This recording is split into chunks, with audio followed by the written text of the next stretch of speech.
Hey everyone, welcome back to another YouTube video, and in this video I'll be showing you guys how to log into your Notion account without password. Easy method. Want to skip passwords using Notion's magic links, passkeys or local sign-ins, social sign-ins? Fast and secure. Problem in one line, passwords get lost or unknowing, use passwordless signs in instead. First, open the Notion app and sign in. Pick a passwordless option. Continue with Apple, continue with Google, continue with passkey, or send magic link to email. Default magic link on iPhone.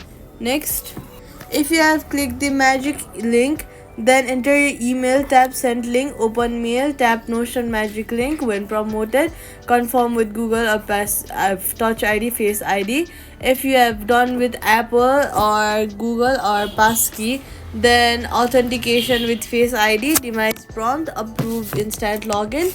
And after first passwordless sign in, enable Face ID or passkey in Notion settings for one tap access going forward. And that's it. Subscribe for more quick, reliable app fixes.